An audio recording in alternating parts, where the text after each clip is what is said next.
Well, this is a day I'll not soon forget.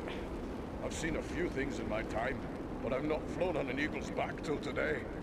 Well, now that it's a bit easier to talk, let me thank you properly for saving our lives and bid you welcome to Nordinbard, our home. Nordri's father, the Lord Gorin, will want to speak with you. Nordri's gone ahead to report on the Gundabad raid and to tell him about everything you did for us.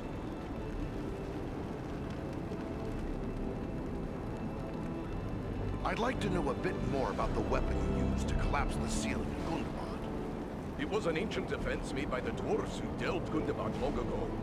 Nobody understood the qualities of stone better than the dwarves of old. And they knew that just the right sound can cause solid stone to split. They used that knowledge to build a defense against any enemy who might force their way past the gates of their home.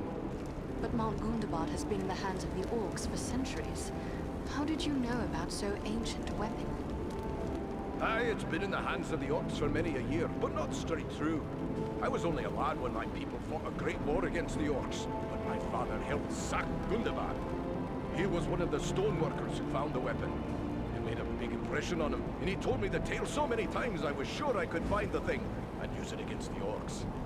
But how could you be certain it would still work after all those centuries? Well, we didn't. The whole thing was a gamble. Luckily it paid off.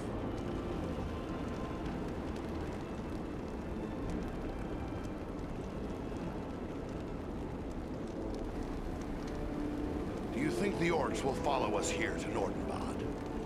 Escaping on eagles like we did will throw them off the trail a bit, but it won't be long before they realize it was a group of dwarves that hit them first, and that'll get them thinking about us here. It's not like they're not thinking about Nordinbad anyway, but I'll let Gorin tell you more about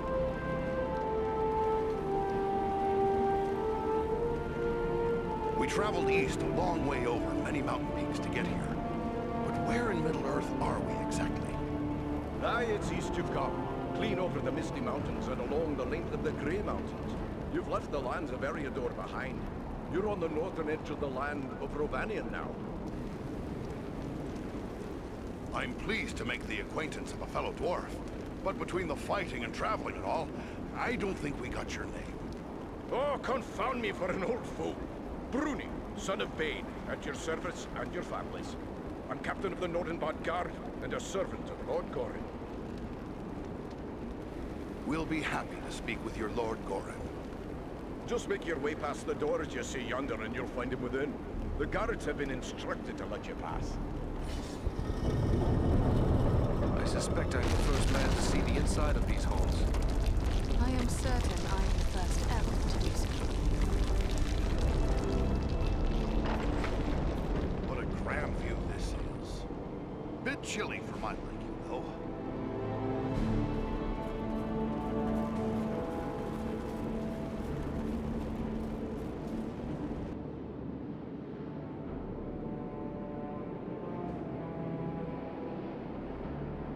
Here, sire, are those I spoke of.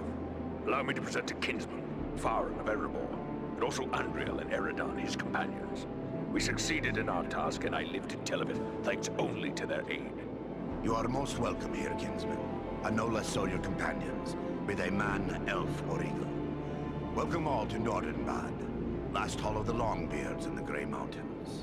You have returned to me, my son and my oldest friend, whom already I mourned as lost. For this, you will forever have my gratitude and the hospitality of these halls.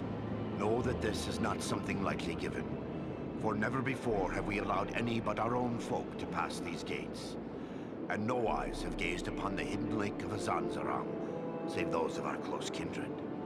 Yet for what you have done, I will gladly lay aside our ancient oath of secrecy. I have beheld many an underground lake, but never one as large and beautiful as this. Is this the work of your kin? Nay, my ancestors discovered Azanzaram even as you see it. We have worked with care to enhance what we found.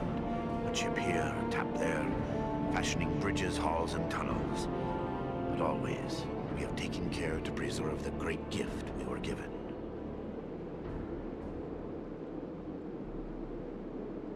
It is indeed a marvel. I would these were peaceful times, so I might bide here for a while to see all your works and wonders.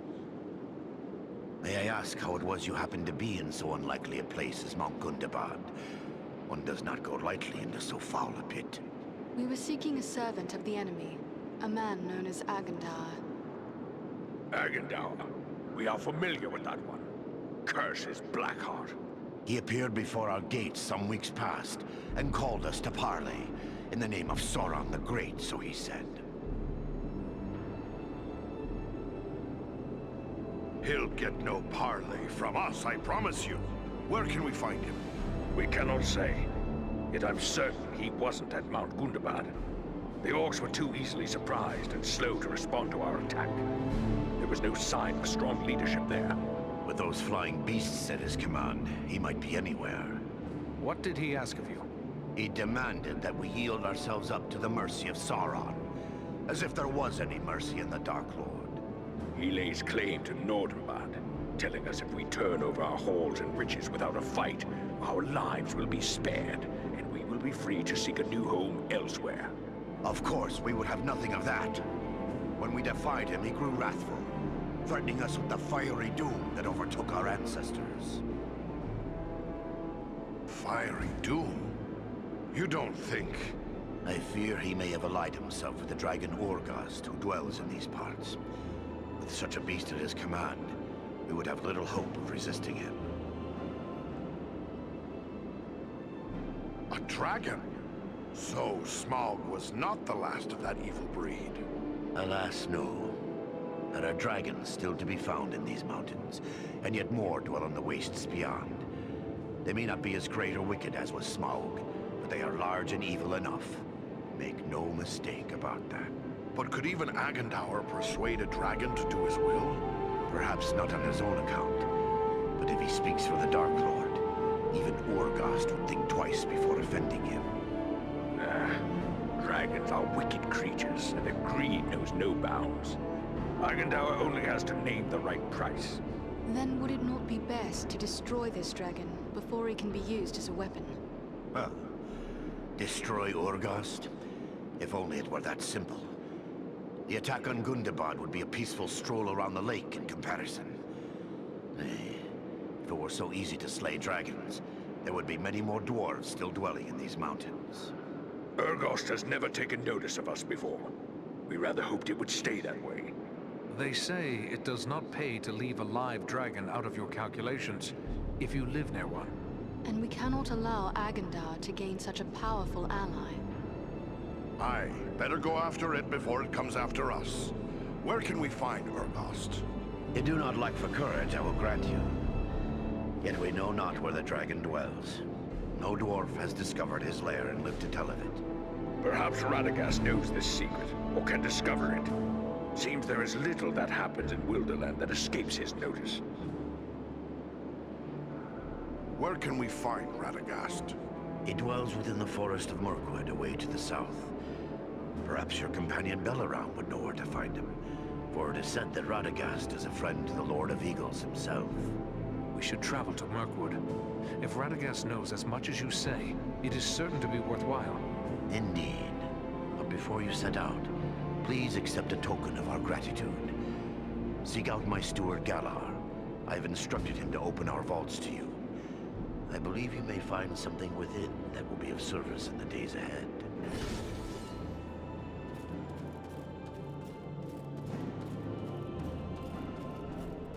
Ah, there's a view that would move the heart of any dwarf. It's marvelous.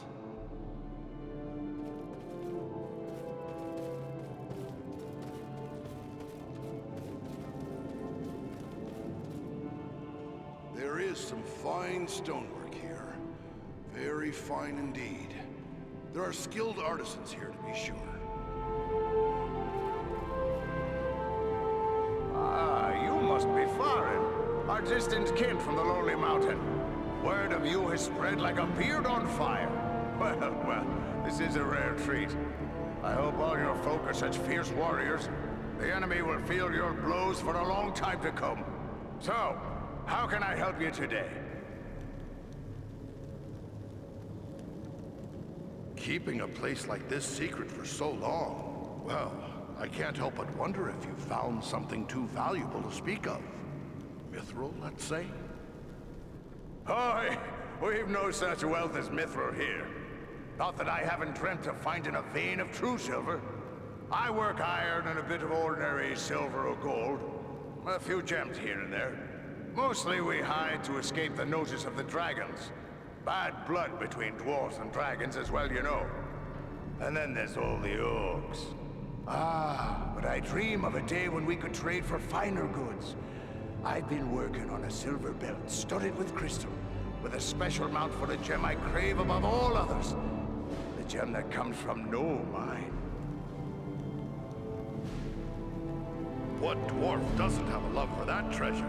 It's pearls you speak of. Pearls! The most perfect and beautiful of precious things. How they glimmer and gleam. I've hoarded a small handful of white pearls, but even those won't satisfy me for this belt. My dream of perfection is nothing less than the fabled Black Pearl. I've heard rumor of them, but I fear I'll never see one. Leave it to me, kinsman. If there's a black pearl to be found in these parts, I'll bring it to you. Mighty good of you. You'll find me generous should you return. I mean, when you return. Anything else I can do for you? I wonder how your skills stand up against the smiths of Erebor. I'm no braggart, but I'll put my skills up against any smith, dwarf, elf, or man. You may think I don't know much, being set apart from others of my craft. But I'll tell you a little secret. My grandsires go back all the way to the smiths that worked alongside the great elven smith, Celebrimbor himself. In the days of ancient Eregion, there was a great friendship between elves and dwarves. We've passed down skills from forgotten times. I know runes of power and other secrets that give my weapons and armor a hidden strength you'll not find elsewhere. You won't complain about my work.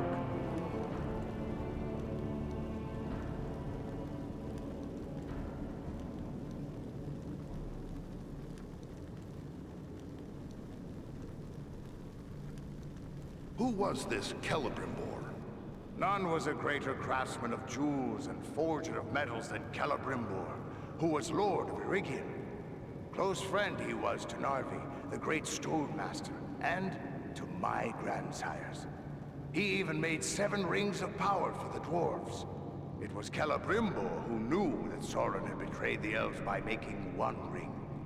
He heard the enemy declare himself master over all. He was killed in the first war against Sauron, and many of his secrets were lost. Narvi and his kin were lost as well. Only one of my ancestors escaped to carry the tale. So it's been told from grandsire to me.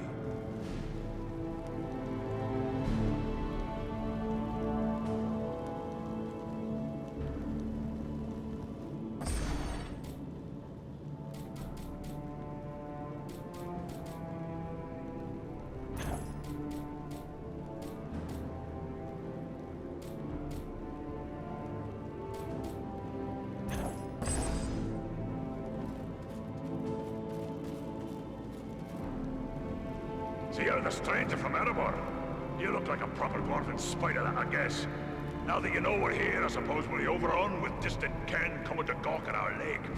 Are you here to buy something? I've an excellent stock of the best Nordinbard craftwork, so speak up. Time's a wasting.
Are you here to buy something?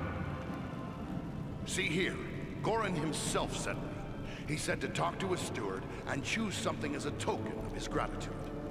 Yes, yes. He may have mentioned it to me. It was rather too generous of him. Not that I don't appreciate what you did, but how does he expect me to increase our wealth by giving our best work away? Well, here you go. Take your pick.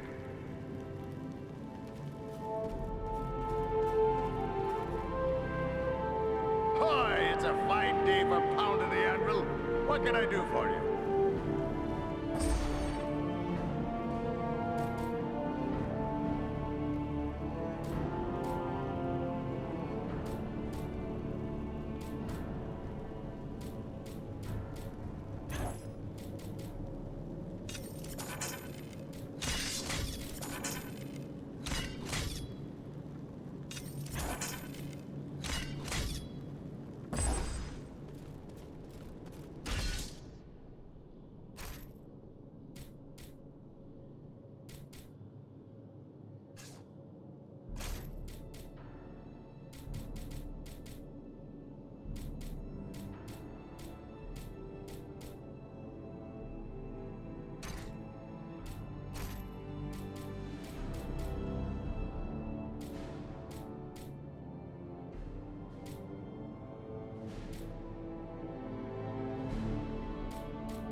Nobody shapes stone like a dwarf.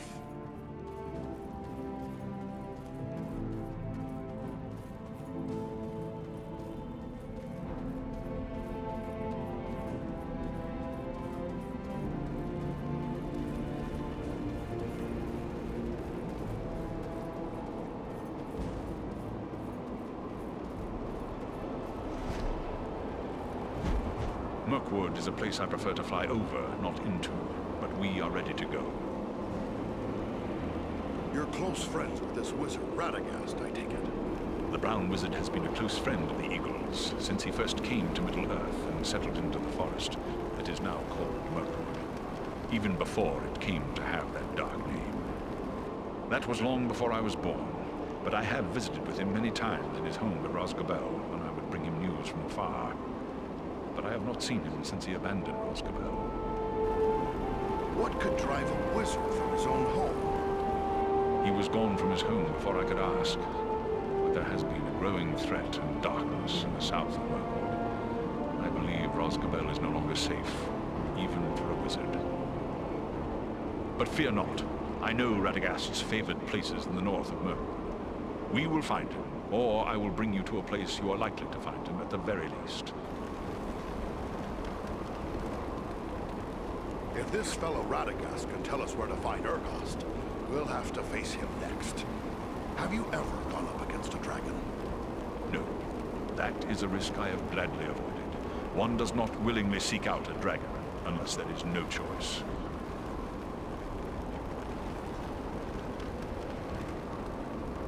You're afraid of dragons? Only a fool would not fear a dragon. If Urgost has survived this long, he must be full of the guile and cunning of his kind, abominations that they are. And this will make him even more dangerous. But that changes nothing. If we must prevent his alliance with Agandar, then fear must be set aside and the dragon found. We should follow Gorin's advice and seek Urgost's whereabouts from Radagast. I worry about what's happening in Erebor. Perhaps I should be at home defending my people, rather than chasing after dragons. Once before, the Lonely Mountain fell before the might of a dragon. Consider what could happen should Agandar win the allegiance of Urgost. Would you have Erebor become a dragon's den a second time? We are the only hope for the North, and we must do whatever is required of us to bring down Agandar. Only then will your home and our areas be safe. Aye, you speak the truth, Belleron. We're in this to the end, and I'm proud to be standing at your side. You have but to say the word, and we will press on. It's a fine thing your friends have done, offering to help us at all. But do you think they really know what they've gotten themselves into? What can you tell me about them? Armanel is a seasoned warrior. But Your close friend. the Brown Wizard has... That was... What could drive... He was gone from his... Then it looks like we have to head for Mirkwood. We will be ready.